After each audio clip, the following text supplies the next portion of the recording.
Hello Aquarius, welcome to Guruma Hindi tarot. और ये reading है इस बारे में कि 14th ऑफ नवंबर से लेकर 20th ऑफ नवंबर तक वाले वीक में आपकी लव लाइफ में क्या होने वाला है एंड आप क्या एक्सपेक्ट कर सकते हैं। तो चलिए देखते हैं आपके लिए क्या मैसेजेस हैं। Messages for Aquarius.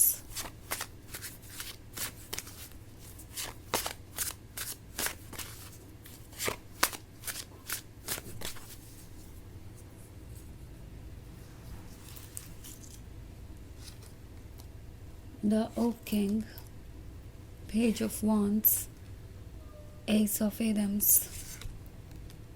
Five of Pentacles and Ace of Chalices. Okay, तो 5 ऑफ पेंटिकल्स है। ऐसा लगता है जैसे कि आप अकेला महसूस कर रहे हैं और कट ऑफ सा महसूस कर रहे हैं। किसी ने आपको एक ऑप्शन की तरह ट्रीट किया हो सकता है, या आपको अपने लाइफ से कट ऑफ कर दिया है। लाइक उन्हें ये नहीं लगता कि आप इतने इम्पॉर्टेंट है कि वो बाकी चीज़ों के ऊपर आपको प्रायोरिटी दें। 5 ऑफ पेंटिकल्स उस पेन को दर्शाता है जिससे आप गुजर रहे हैं और जो सामने वाला पर्सन देख नहीं पा रहा, आप समझ नहीं पा रहे कि ऐसा क्यों है। एंड कुछ केसेस में 5 ऑफ पेंटिकल्स किसी फाइनेंशियल स्ट्रगल के बारे में हो सकता है। मे बी इस पर्सन को ये फील हो रहा है कि आपके पास उन्हें ऑफ़र करने के लिए कुछ नहीं है, तो फिर वो आपको अपनी लाइफ की प्रायोरिटी क्यों बनाए। सो बेसिकली ये पर्सन रिलेशनशिप से ज़्यादा अपने कंफर्ट जोन के बारे में सोच रहा है, प्रैक्टिकली सोच रहा है कि उनके लिए क्या बेनिफिशियल है क्या नहीं।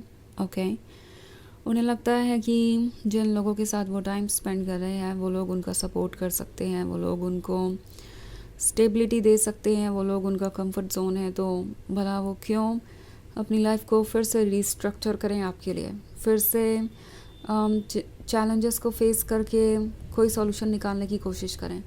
सो ये पर्सन उन चीज़ों पे फोकस्ड है जो इन्हें इजीली मिल जाए। नाउ इसका मतलब ये नहीं है कि ये पर्सन आपको मिस नहीं करता या आपसे रोमांटिकली अट्रैक्टेड नहीं है।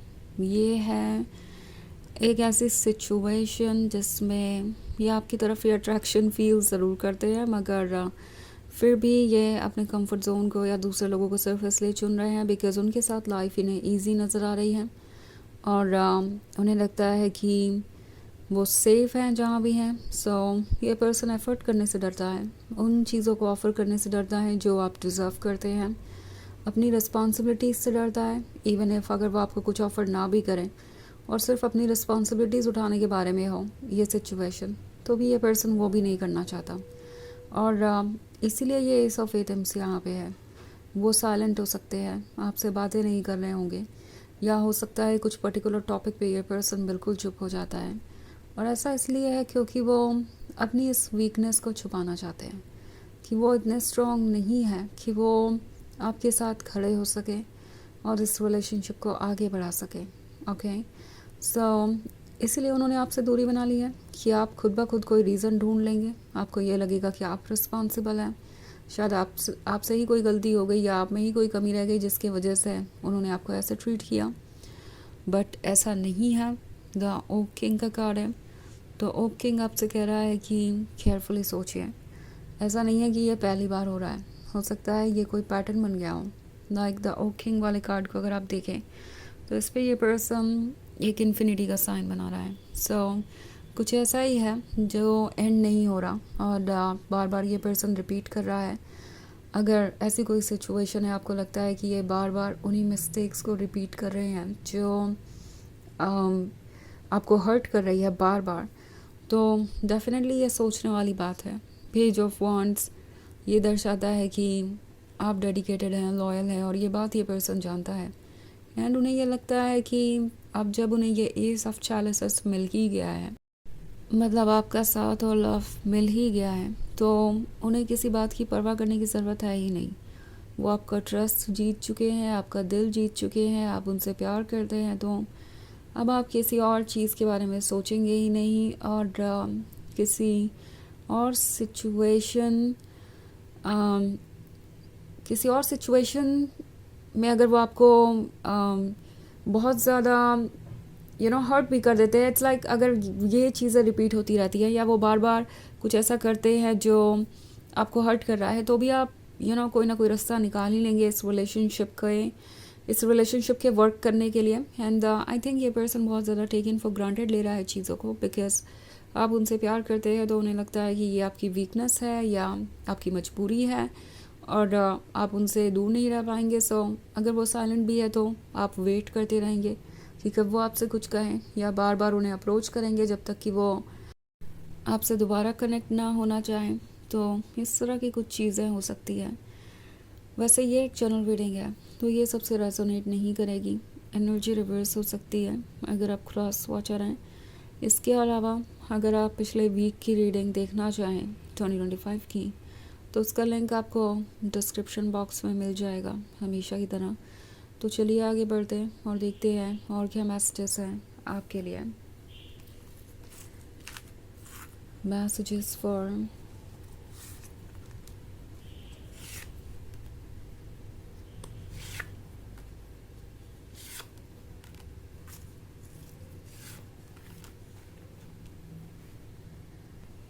Aquarius, Two of Pentacles, King of Wands, Harvest, Queen of Chalices and Knight of Pentacles. Okay, तो हमारे पास है two of pentacles. Two of pentacles से तो लगता है आप ऑलरेडी सोच रहे हैं कि ये आपके लिए ठीक भी है या नहीं।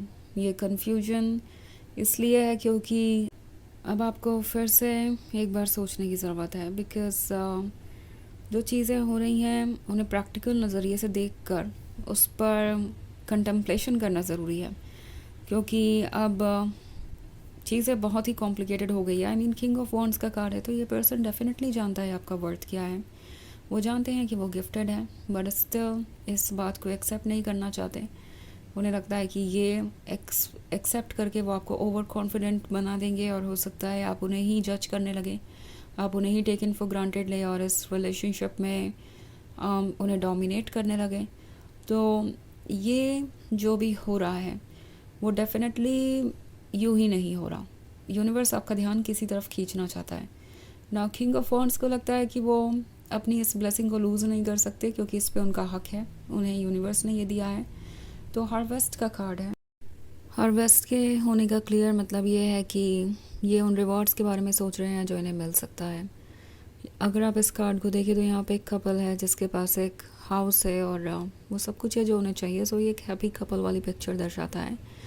बट देन इन्हें एक्सपेक्टेशन ये है कि उन्हें फ्रीडम मिलेगी जो चाहे वो करने की। वो जब चाहे आपकी लाइफ में आ सकते हैं, जा सकते हैं, जब चाहे किसी और को प्रायोरिटी बना सकते हैं, और आप उनका वेट करते रहेंगे। आप इन सारी चीज़ों को बर्दाश्त करेंगे क्योंकि आपको उनकी ज़रूरत है। सो ये जो हार्वेस्ट का कार्ड है ये है किसी रिवॉर्ड के बारे में जो ये चाहते हैं आपसे, पर इसके लिए वर्क नहीं करना चाहते।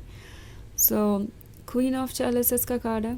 क्वीन ऑफ चैलिसेस आपसे कह रही है कि अपने वर्थ को पहचानिए। आप गॉर्जियस हैं, आप कंप्लीट हैं, एंड ये जो लव आप इन्हें ऑफ़र कर रहे हैं ये शायद इसके हकदार नहीं है। लाइक हो सकता है ये एक अनबैलेंस्ड रिलेशनशिप हो। और अगर ये रीडिंग आपसे रेजोनेट कर रही है तो डेफिनेटली आपको सोचना चाहिए इस बारे में। ओके, एंड यहाँ पे नाइट ऑफ पेंटिकल्स का कार्ड है। तो ये पर्सन ऐसा नहीं है कि यहाँ से वापस नहीं आएगा। अगर यहाँ पे एक लैक ऑफ कम्युनिकेशन है तो भी ये फिर से आपके टच में आना चाहेंगे, बट फिर से वही धीरे धीरे आगे बढ़ना आपको इनसिक्योर कर देंगे ये, एंड आप सोचने लगेंगे कि इनका इरादा क्या है। सो अगर आप एक ऐसे रिलेशनशिप में हैं जहाँ पे आप लगातार अपने टोस पे हैं और कुछ इन्जॉय नहीं कर पा रहे, तो वो रिलेशनशिप आपके लिए अच्छा नहीं है। आप क्वीन ऑफ चैलिसेस हैं और आप इस तरीके का ट्रीटमेंट तो डेफिनेटली डिज़र्व नहीं करते। बहुत सारे पेंटिकल्स हैं आपकी रीडिंग में, तो आप किसी अर्थ साइन से डील कर रहे हो सकते हैं। वैसे ये इतना इंपॉर्टेंट नहीं है क्योंकि इन दी एंड तो ये जनरल रीडिंग है और साइन कोई भी हो सकता है, बट ये जो भी पर्सन है ये काफ़ी सेल्फ सेंटर्ड होके और अपने बारे में ही सोच रहा है, प्रैक्टिकली सोच रहा है। तो चलिए देखते हैं आपके लिए ओरेकल मैसेज क्या है।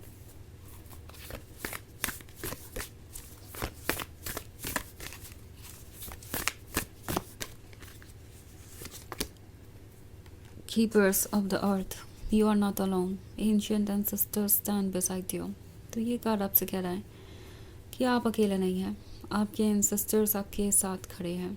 आपका हायर सेल्फ आपको गाइड कर रहा है, आपका हायर सेल्फ आपको प्रोटेक्ट कर रहा है। तो अपने बारे में सोचिए, अपने आप को प्रायोरिटी बनाइए, अपने वर्ल्ड को समझिए और उसके बाद ही आप आगे बढ़ पाएंगे। ओके, सो ये है रीडिंग इस बारे में, सॉरी इस वीक की। आई होप आपको अच्छी लगी होगी। Thanks for watching, till next video, bye.